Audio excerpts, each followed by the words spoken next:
Hello. Today, I'd like to give you some background about what led me to write my book.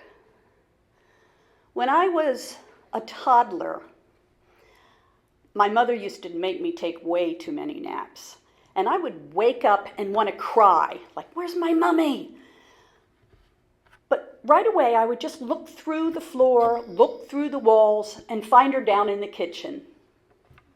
Now, I thought as I grew older, I thought everybody had this psychic ability to see through walls and see through buildings. I thought it was like underwear, you don't talk about it, private. When I was 6 years old, I used to stand, my mother let me go in the front yard, and I would stand behind a tree and with my back to the tree, and then behind me was a house filled with this family that loved high drama, and I would watch their goings on. Well, I told a new girl that moved to the neighborhood, everybody wanted to be her friend, and I told her what I could do. She's like, oh good, can I come over and do it too? She's like, sure. So she comes over and she said, how do we do this? And I said, well, I just put my back to the wall. And then after a few minutes, to the tree. And after a few minutes, she said, well, I think I'm supposed to face the tree so I can see through the tree in the house. And I'm like, okay, go ahead, face the tree. And then all of a sudden she said, this is stupid. You can't see through trees and houses. And then I realized that nobody else could do this that I knew. When I was in 5th grade, I got an assignment from my elementary school teacher that she told us to write an essay about a famous person. And so I was a very shy child. I liked to read and play music, and that was about it. But I raised my hand very tentatively and said, can I write about a woman? And she's like, oh, sure, yes. But I couldn't think of any. So I went home and brainstormed with my family, and they said, well, how about, my mother was a nurse, how about you can talk about Joan of Arc, okay? And I'm like, I don't want to be a warrior. You can talk about Betsy Ross. Oh, I can't sew. You can talk about Martha Washington. I definitely don't want to be a president's wife. So I did a man instead. And it stuck with me. It just stuck with me that women in history have been ignored. In my early 30s, I studied for my master's degree, and my research methods class was all about Walt Whitman. And we were told that we had to write an entire research paper on some aspect of Walt Whitman. So most everybody picked his poetry, but frankly, his poetry and I aren't really a good match. I start to fade away after a couple lines. So I asked the professor if I could talk about his sexuality. And this is the early 80s when nobody talked about Walt Whitman's sexuality. And he was like, oh, all gleeful. Oh yes, sounds wonderful. Now, I was able to discover a lot of information, and he insisted I publish it, and I insisted I had a new baby at home, my daughter, and I had a full plate. I couldn't publish anything about that. But what stayed with me was that Walt's mother, Louisa, was very supportive of his male companions and their relationship. She invited them into her home, she served them tea, she'd make them dinner. Some of them, his late-in-life male companion, Peter, would come over day after day after day while Walt was off taking care of Civil War soldiers who had been wounded. To get back to the psychic information, all my life I had murder dreams. And I would wake up and gasp. And I didn't know what to do with them. I never really found any connection between my dreams and real life until my son came along when I was 40, and I was about 41, and I had a dream about a murder that seemed so real. In the morning, this voice in my head said, go buy a newspaper. So I went down to the quick store and got a Patriot News, Harrisburg Patriot News, and right on the front page was everything, including a picture from my dream, every single fact from my dream. So I paced around the house, decided I had to contact the police. The murder happened just a few miles from here. So if any of you lived here back in 1993, I helped keep some of you safe, I hope. The murderer had killed his best friend. When I called the police, this was a cold call. I called the chief county detective in Lebanon County here in Pennsylvania and told him some things that I knew. He was impressed enough that he said he'd agree that he would read several pages that I would write. So I went to my computer and wrote up several pages from the dream and from information that I knew. The next step was I went into his office and talked more about the murder. And then he insisted that I go to the site. While the forensic men were all there, the forensic detectives and other detectives have all gone to the site. It happened very near to the Lebanon County Fairgrounds. I really didn't want to, but I thought it was the right thing to do. This was pro bono work, this was charity work, and I felt that I had something, some gift, some information that might be helpful. But I was really pretty ignorant about what was going on. I didn't know any police. I didn't have any information at all about how I was supposed to go about being a detective. But after we were there for a while, the county detective said to me, well, where do you think this man went? He had stolen the car of the murdered man. He had stolen all his information, and we assumed that he had stolen his identity. And there was snow on the ground. This was February. And right out of my mouth came, he's at the beach. And I'm like, oh. Well, I said Rehoboth Beach or Ocean City, Maryland. And I'm like, are those two things close to each other? Because I've never been to either of them. He's like, yeah. So the police there in that area were looking for the same man because he had committed a robbery. And when the county detective from here told them that they had some information from me, of course, which was bizarre to me, that he was there, they found him with all the evidence in his car that enabled them to be able to convict him and put him in jail. Meanwhile, my son was turning from a boy to a young man. And I didn't know if I could raise him to be a great man. I didn't know how to go about it. I thought there has to be a map, and I couldn't find one.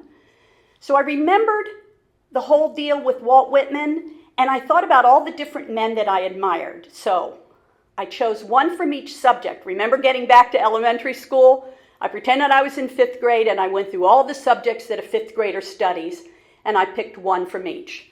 Walt Disney, Albert Einstein, Benjamin Franklin, George Gershwin, Howard Hughes, Norman Rockwell, Roy Rogers, my personal favorite, Teddy Roosevelt, Walt Whitman, Frank Lloyd Wright, Fred Astaire, and George Washington Carver.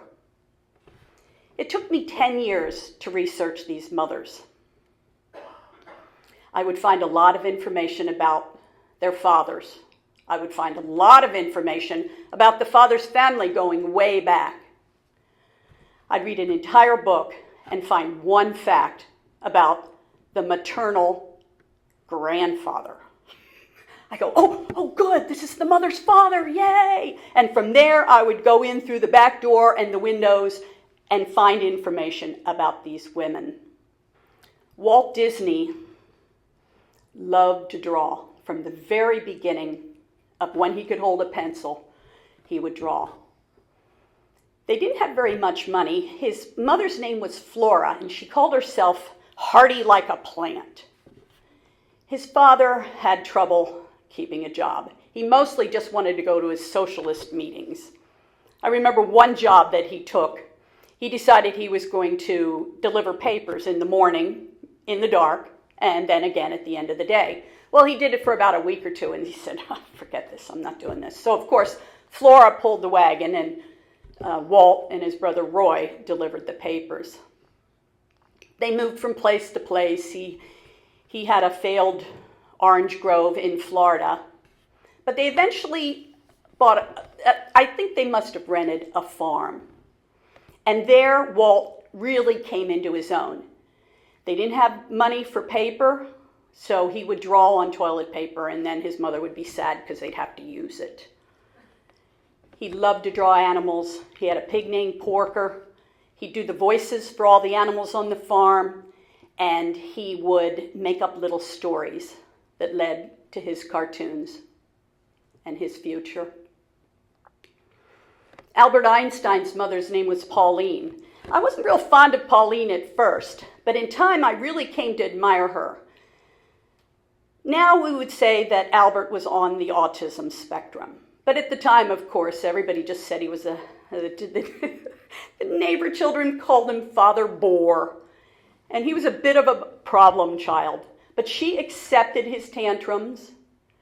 And as a matter of fact, she must have been pretty smart herself because she tutored him until he was 8 years old. She also, and this seems a little harsh, I'm a musician. I've been playing piano since I was 6 years old, and I teach voice and piano. But she made him practice for hours every single day on his violin. And every night they would play duets together with her on piano and him on violin. And the coolest thing about that is he said that when he grew up and had trouble with intuitive leaps, he would play the violin and that would help with his creativity.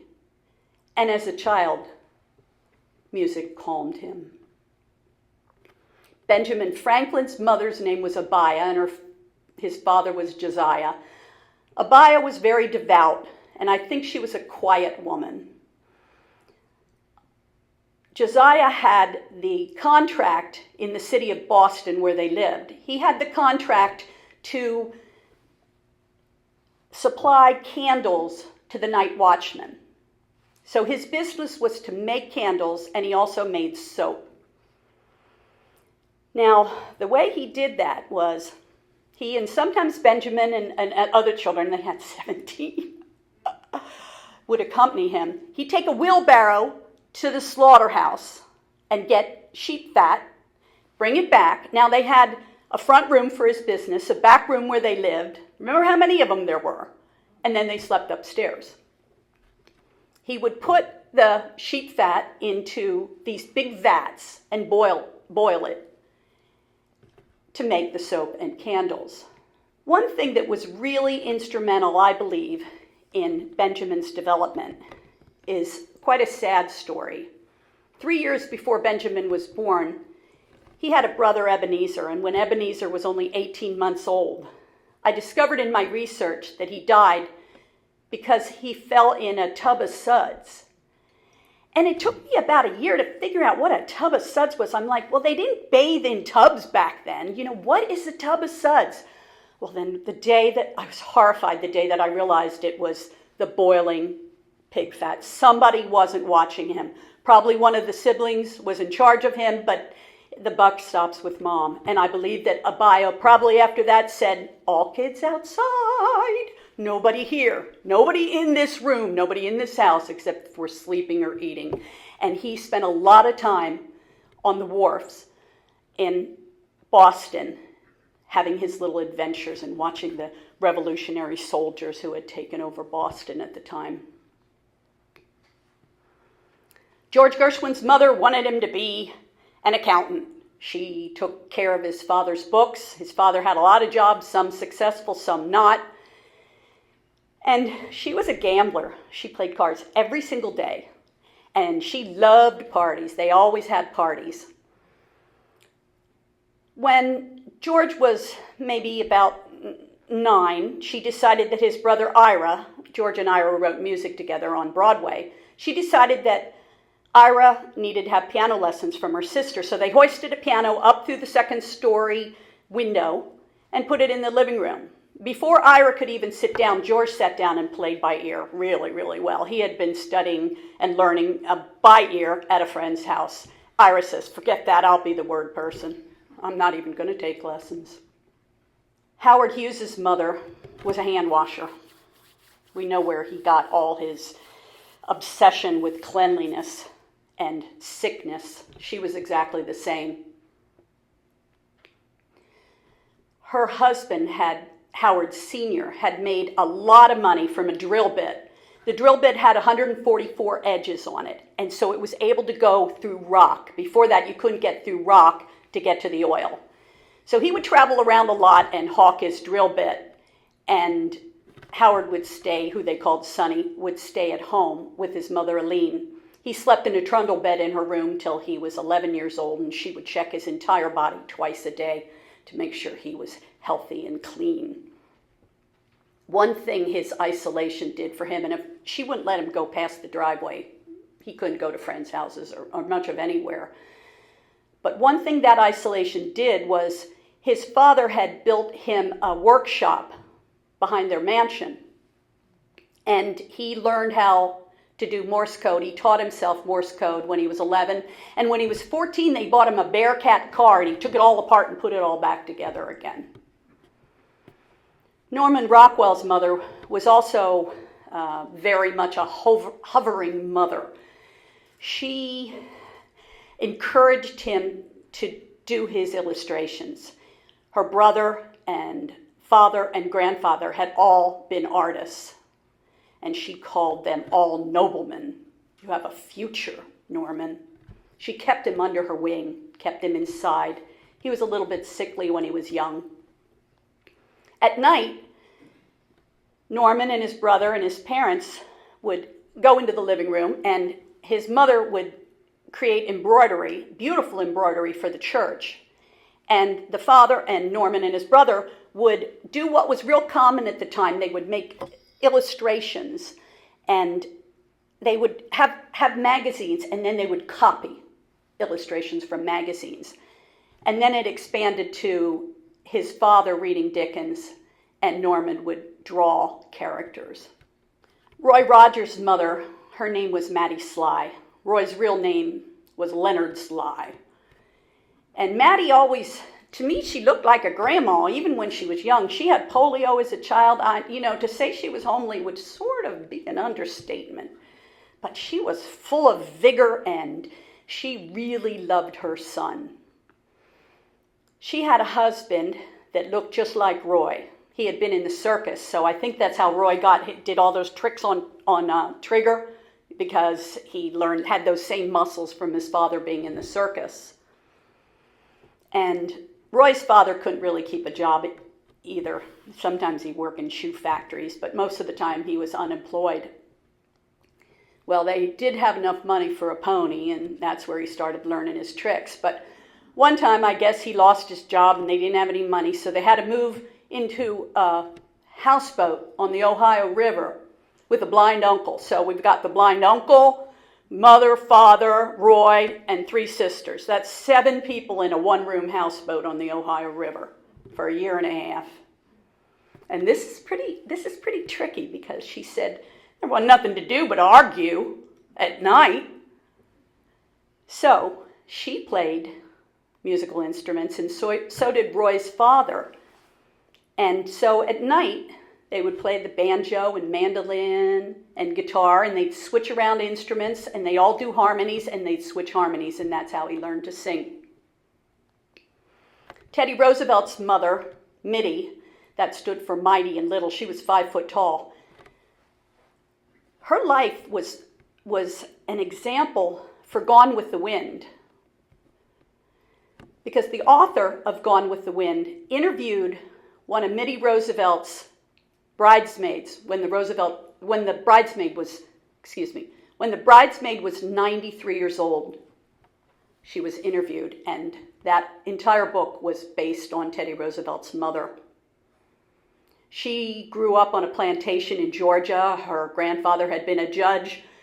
She married Theodore Sr., moved north, but she brought her Southern sympathies with her. She also brought along, when the Civil War started, she brought along her sister Anna. The children were all tutored at home, and Mittie would teach languages, and her sister Anna would teach history.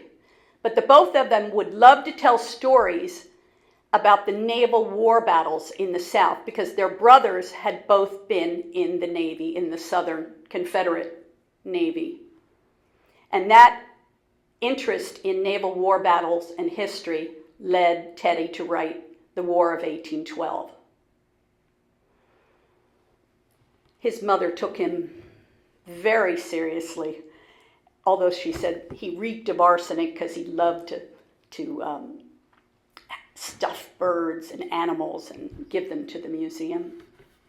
Walt Whitman's mother, Louisa, was very open-minded when she was young. She would ride, she said she rode a horse like a man, and she had a lot of freedom. She had many, many children. Her husband had alcohol problems. Lots of her children had alcohol problems. Several of her children had mental illnesses, and her youngest child had what we now call, often called Down syndrome. So he had to live with her for the rest of his life. But Walt was her old standby. Whenever he was away, they would write each other letters. And he decided at one point that he would burn his letters. I guess he felt they were too R-rated, and he didn't really know about. He had gotten fired many times because of his poetry. But he kept over 200 of her letters, and I read them all, and she was a big whiner. I'd say half of all her letters was whining. She had plenty to whine about. But on the other hand, I loved her talk about food and her love for her son. They were together when Lincoln was shot. They said they couldn't eat, and they could barely do anything but drink coffee and read the newspapers. Frank Lloyd Wright's mother pretty much told him he was like right akin there with God, okay? She really pumped him up. Her brother was a builder, and another brother was a farmer. First, one summer she sent Frank to her farmer brother's farm for the summer, and he hated the stink of animals, but in time he really loved the nature surrounding the farm, and that became a real important part of his architecture. Then he lived for a summer with her brother, the builder, and that's where he got his start. She had another brother who was a Unitarian minister, and he helped Frank in his business to get started in the building trade, because Frank didn't like school and he didn't really go too much. Fred Astaire's mother managed their careers. You know, Kim Kardashian, some of you might know her. They call her the momager. Well, Fred Astaire's mother, Ann, was one of the first momagers. She and her husband, Fred Sr., and Fred's older sister, Delia, she was older by 2 years, they lived in Omaha, and Fred Sr. worked in the beer trade. Anytime music would come on, little Delia would dance. So they enrolled her in dance classes. While Ann and Fred were waiting for her to finish, little Fred started imitating. He was only 2 and Delia was 4, and he started imitating those dance steps, so she enrolled him too. Well, soon it was evident the two of them were really good dancers. So it was decided that Fred Sr. would stay in Omaha and work to support the family, and that Ann and the 2 children took a train to New York City. Well, there she started managing their career. She had to go into seedy offices where more was expected than what she was willing to give. But she was able to book them on the vaudeville circuit. She tutored them in Pullman cars, in funky little hotels, and they got a lot of their education from standing backstage and watching the vaudeville acts, the circus acts, the comedy acts, the musical acts, and stealing what they wanted. She managed their careers for most of her entire life and lived with her son or with her daughter. George Washington Carver's mother's name was Mary. She was a slave. The Carvers bought her. They didn't believe in slavery, but they bought her, and I believe they freed her very early on. They bought her to be a companion to Sue Carver, who couldn't have any children. Moses Carver was very much a good man. He was a good man. What happened was Mary and baby George were stolen by bushwhackers to be sold in another state probably as slaves. And Moses Carver hired a tracker to go find them, traded his best horse. Mary was gone, but the tracker found George. George was a little baby who cried a lot. He had asthma, and they found baby George crying in an abandoned cabin, brought him back, and the Carvers encouraged them. Jim and George were taken into their home. George liked to plant flowers. The neighbors all thought he was crazy. Nobody planted flowers back then. But he stayed inside a lot with Sue, and because of his health wasn't so good at the time. And he would do ironing and embroidery and do the laundry. She taught him what he called girl work, and he ended up being able to go through college through making money for his girl work. When he was young, he was allowed to go to the white church in his town, but he wasn't allowed to go to the white school, which was also held at the church. So he would sit on the porch and listen and try to learn as much as he could. When he was 11, he went to Neosho, a town about 11 miles away. He walked there and started a series of school for black children. As soon as he'd outgrow one and learn everything he could, he'd move to another one. And he met a series of women who became his mothers, white women and black women. He would always help them.